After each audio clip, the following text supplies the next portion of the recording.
asalaamaaleykum mbokk yi ñu am mbégte di sant buur yàlla ba mu asamaan suuf di kaat fii seen jataay Sénégal ca kanam Sénégal ca kanam wala suñu réew mi nu ñu koy xalaatalee xool yi ko gàllankoor ci fànn yëpp jéem leen a indi li saafara ngir réew mi taxaw réew mi suqaliku réew mi yegg fa ñu bëgg mu yegg ñun ñëpp ndax suñu réew mi buur yàlla ba mu asamaan suuf dafee defi xéewal yoo xam ne suñ ko doon wàññi duñ leen mën a daj ñun Sénégal manqué wuñu dara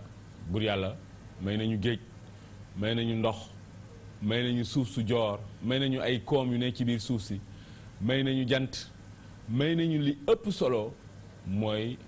doomu aadama yu am xel ndax xel koom la nit saa yu jëlee xelam daas ko nàmm ko bës ko ŋàcc ko xel moom mënees na ko jural loo xam ne moom njott ko woon sax ñun nag daa mel ni yooyu dañ koo jëfandikoowul ba tey wàllum dëkkuwaay wàllum dem ak a ñëw wàllum njàng wàllum njàngale wàllum faju wàllum liggéey wàllum mbay wàllum sàmm wàllum napp yooyu yëpp tey dañ see am ay jafe-jafe loolu nag nan lañ koy liggéeyantee bés bu ne dañuy am gan yoo xam ne dañ fiy dikk ngir loolu ñu yey si yàb bi tey ñu ngi si ànd ak Maguette Cissé moom boroom xam-xam la li tubaab bi di wooyee ingénieur polytechnicien ak Adama Mboup ñu xam ko ci réew mi mu bokk ci comité de défense des valeurs morales maanaam daal kuréel la goo xam ne dañuy taxaw ngir jikko yi ñu wattu leen fii ci réew mi Maguette ñu ngi lay nuyu la dalal la ziar. ñu ngi lay ziar. Adama yow it ñu ngi lay nuyu la dalal la ziar. nga delloo njukkal bu baax yow moom waa kër gi nga bi ñuy sanc Sénégal ca kanam. loolu fii la fekk ñun ñoo ko sancandoo jamono yooyu Sénégal ca kaw lañ ko doon tuddee nga am waaru am solo waroon bay fii ci origine FM 88.4 loolu ñu la si delloo njukkal ñaan suñu borom mu fay la gën di fay Adama yow tey comité de défense des valeurs morales googu xam nañu da ngeen di yëngu si wàllum jikko yi daal Sénégal fu mu toll nii nañ leen defaraat jikko Sénégal fu ñu jaar defaraat jikko Sénégal de li tax mu doon urgence ba tax ñu monter comité de défense des valeurs morales nga xam ni fi mu njëkkee woon mooy comité de suivi sur le non-respect des valeurs religieuses au Sénégal et dégradation des mœurs kooku benn manifestation bu ñu organisé woon ci mosquée Point E la fa daje ci nit keroog pour dénoncer la nga xam ni mooy génn ci médias yi di yàq jikko yi kenn xamu nu mu toll boobu Abdou Latif Gueye yàlla na ko yàlla yërëm mu ngi dund mais dafa ni ku dajal li yëpp ci nit da nga waroon def marche dem ci ministère wala dem présidence bu ñu gis ni lii dara gënul soxal nit ñi ndax tey bu ñuy wax défense des valeurs morales dafa am benn turc benn boroom xam-xam dafa ni développement ci ñaari laaf lay naawe laafu économie koom-koom waaye laafu morale éducation tey comme avion bu bàyyee benn laaf bi rek day daanu picc bu bàyyee bu naawee benn laaf day daanu valeur morale day loo xam ni boo ko sàgganee loo mënti indi du dem tey ñu ngi wax plan Sénégal émergent bu ñu ko waxee rek mooy dem ci tubaab yi toppatoo xaalis dem bitim réew toppatoo xaalis mu ñëw mais tey plan Sénégal émergent bu la yàlla dimbalee ba nga am succès boobu yëpp mais kan moo ko war a exécuter ay nit ñoo ko war a exécuter suñu jeunesse suñuy ndaw ñoo ko war a exécuter tey jii bu dee jeunesse boo xam ne da nga leen sànq éduqué wuñu côté moral préparé woo leen fan la plan bi di dem comme suñu benn grand ni na plan Sénégal émergent dafa war a am tamit plan Sénégal éveillé plan Sénégal éduqué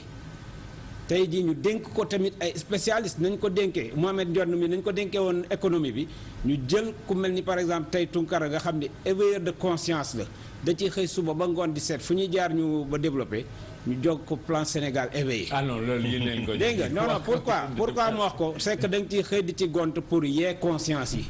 pour niveau ba ñële toll ñun ñu toll ci ñu jël un moraliste wala un religieux un imam wala ku am vertu yu wóor jox ko plan Sénégal éduqué muy indi pierre angulaire am parce que gis nga tey jii bu amul tey da ngay gis tey jii bu ñu doon joxe plan Sénégal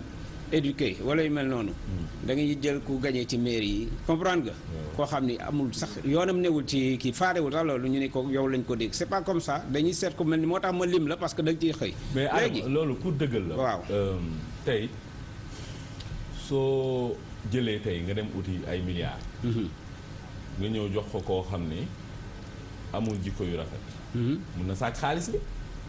kooku fi ñu ciy ñëwee sax ci plan Sénégal éduqué boobu. mooy docteur Ahmad Lo bi ñu fi invité temps yële daf ko mas a wax. ni na dafa daan waaraate am benn fonctionnaire cadre état bu fay ñëw di déglu. mais ndeke xolam toj na ci riba ak détournement. ndeke moom da daan def fin du mois gars yi rang ko bon essence su état mu koy jox mbokk yi xarit yi muy joxe waaye ba mu ñëwee ba déglu waaraate bi xolam toj.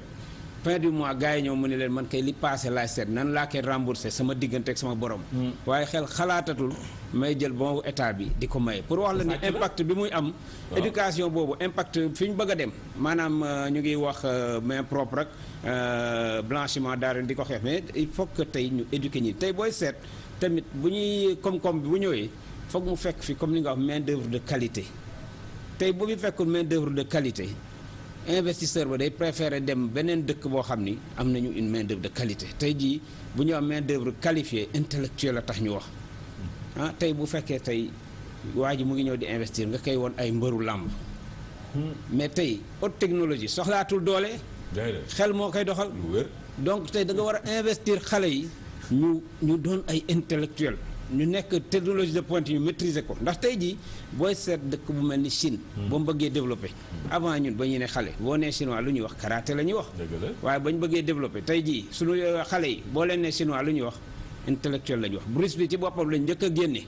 mu dem exilé ji Amérique fa la dee parce que dañ ko ni ñun amatuñu programme mu foofu dégg nga Japon sumo ni làmb mel fi noonu la sumo meloon foofu waaye ba ñu demee ba gis ni kii dañu def programme boo xam ni pour éduquer peuple yi. pour déjà intérêt personnel. Adam, intérêt général est-ce que yéen comité de défense des valeurs morales yéen liggéey ngeen ci programme waaw ñu ngi ciy liggéey parce que ñu ngi jokkoo ak médias yi parce que média dafa am solo trop justement ci programme défense morale pour éducation. est-ce que tey yéen waru leen am benn programme boo xam ne da ngeen koy tënk ne tey. pour defaraat jikko yu Sénégal. yoon wii dañu war a jaar. dem nag lëkkaloo si ak ñi nga xam ne. ñoom ñoo ko war a jàppandal. loolu ngay wax Tunkara def nañ ko parce que tey jii dañu wër d'abord def benn pétition boo xam ni. daanaka kilifa diine aada Sénégal yépp a ko signé. ba ci monseigneur Théodore Adrien Sarr recevoir nañu fii Fann Résidence ni ñu foo leen di organiser dinaa yónnee sama labbe yi bu ma ñëwalul sama bopp parce que li ngeen di dox ñépp la concerne kon du défense des valeurs religieuses mais morale éthique ak morale. dëkk àddina fu bëgg a dem. éthique ak morale boo taxit tey jii ba nga seete France ba ñu bëggee développer. dañu fexe am xam impact bi ci médias yi am pour mën a dimbal leen pour éduquer masse yi dañu jël presque 72% des médias français ñu jox ko Robert Hersant mu yilif ko parce que dafa am orientation boo xam c'est urgent ndax tey bu ñuy wax média dañu naan avant tout journalistes yi ci lu ñu leen jar sensibiliser mooy seen devise éduquer informer soog a ñëw waaye ñoom tey information bi lañu privilégié information sensationnelle boo xam day yàq xale yi yàq même buy pervertir ñoom l'essentiel que ça rapporte alors que tey ñoom tey jii bu ñu kiyee on a présenté des programmes dem nañu assemblée nationale bu ci président assemblée nationale jox nañ ko un texte boo xam ay lois yoo xam war nañ ko saytu war nañ seet nuñ ko doxale mais bañ demee président ci boppam Moustapha Niasse nee na ma yóbbu na ko ba ci Macky Sall toog ak moom ni ko lii de lu intéressant la document mënu ma la ko bañoon ba mu ko wonee mu yóbbu ko jox ko CNRA mais CNRA bu ñuy wax defatuñu seen liggéey. parce que tey jii boo leen saisiré dañ koy jël teg ko ci tiroir wala ñu jël média bi nekk en question tey booy seet film yi. film yi daw xam nga tey dañ toll ci jamonoy mondialisation lañ wax mondialisation nag du dara lu dul ñun bokkuñu de dañ lay gëmloo ni ci nga bokk waaye Henry Kissinger bi nga xam moo doon ministre américain boobu des affaires étrangères secrétaire d'État. Henry Kissinger da daan wax la mondialisation c'est nous ñoom les américains parce que tey booy seet pantalon bi ñu gën a porté ci monde bi lan la du jean tey ji coca boisson bi ñu gën a naan lan du coca yow ana Sénégal ci biir dans tout ça cigarette ba ñu gën a donc mondialisation dañu lay gëmloo mais c'est pour yow ñu formatal nga bàyyi yow sa bopp ñëw pour ñu jëfandikoo la. donc léegi jàpp sa bopp. daf si bokk jàpp say valeur. loolu moom dañ see ànd maanaam jikko yoo xam ni yéen yaa ko moom. ñu Sénégal am na jikko yoo xam ni ñun dañ ko mës a baaxoo mooy jom ngor fit fulla fayda kersak yooyu. léegi tey Adam xam nga yéen mbir mi sax bi muy door da ngeen doon wax wàllum diine la woon d'abord. mais lu tax tey diine bi neef yi. sëriñ si neef yi imaam yi neef yi ustaas si di wax. mais taxul jikko yi day gën yàqu. waaw li ko indi mooy gis nga dañu seeti sëñ Mansour Sy Djamil ba ñuy def suñu tournée sëñ Mansour Sy Djamil nii lu ñu jàngal xale ci 3 ans ci daara ji télévision mën na ko yàq ci 1 heure de temps. te am na parce que tey dañ koy won loo xam ne fa lay jaare moom yow nga ñibbi si sa kër fekk sa doom yàqu na ci journée bi moo tax ñun tey jii ñu def focus ci CNRA pour ñu jël seen responsabilité xoolal tey jii le 29 juin ñun dañuy noté le 29 juin à 21h30 génne nañ film boo xam pornographique la góor ak jigéen di sëy fan le 29 juin bay passé en 2013 ñun dañuy noté ñu ko génne loolu donc am na chaîne bu ko génne donc tey jii boo si tu permets mën nañ ko RDV génne na ko mën nañ ko génne dégg nga ñu tëbaat SCS le 6 juillet à 10h du matin génne nañ film boo xam rapport sexuel la yooyu yëpp saisir nañ ci CNRA mais CNRA tontuwuñu sax. tey jii am na clip bu Kelvin Harris ci RDV musique boo xam ne day wone góor jigéen yu fóonante loolu saisir nañ ci CNRA ba saisir président de la République parce que tey jii. ñoom yëngu nañ ci CNRA defu ci dara. c'est pour ça que tey jii ñu bëgg ñu jël seen responsabilité parce que tey jii. loolu yëpp ay programme la parce que waxoon naa mondialisation programme la waaye tamit dafa am ñoo xam ne li ñu gëm mooy fin de l'ordre moral sur terre maanaam diine ak yëpp na féete ne parce que nee nañu diine moo tardeel àddina ñoom noonu lañ ko gisee tey jii ñooñu dañuy fexe ba dugal yeneen valeur tey jii kii bu góor jigéen boobu France fa lañ jaar ñun li tax ñuy ay réactif lañu c'est parce que dañu bëgg gàttandu ko France ñoom ñoo gënoon a bañ góor jigéen parce que dañ daan tuddee sax France la fille aînée de l'église ndax gëm gu ñu gëm seen diine. mooy taawu l'église bi. waaw mais gis nga taawu jàngu bi waaye gis nga tey jii ba ñu bëggee dugal góor jigéen gars yi jóg parce que dépôle seen gëm ci médias yi lañ ko jaaree di leen fanloo ay artistes góor jigéen ay Boy George bu Culture Club. ay David Bowie ay Elton John. di leen won seeni clip ba ñu miin ko fa lañ jaaree bëgg góor jigéen. ba léegi foofu sëyu góor jigéen dagan na fa. dagan na fa léegi foofu nag la ñu bëgg a jaar di ko jaarale ci underground ci média yi léegi tey jii alors que effet média yi ci éducation foog média yi jël seen responsabilité pour dimbali ñu dem. est-ce que yéen tey toog ngeen ak ñi moom média yi fii tey ñoom Youssou Ndour ñoom Alaaji Ndiaye ñoom ndem si yàlla benn baax est-ce que toog ngeen ak ñooñu ni leen yéen lii ngeen seetlu te bu doon seen sago du demee nii. loolu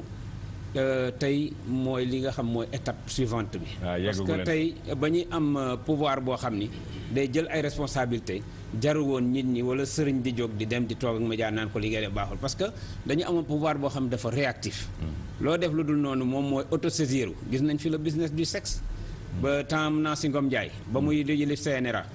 daf ko génne télé ba ko génne mu doon Walf bu ma juumul Nancy Ngom da leen alamaan 5 millions avec 1 million par jour de retard de paiement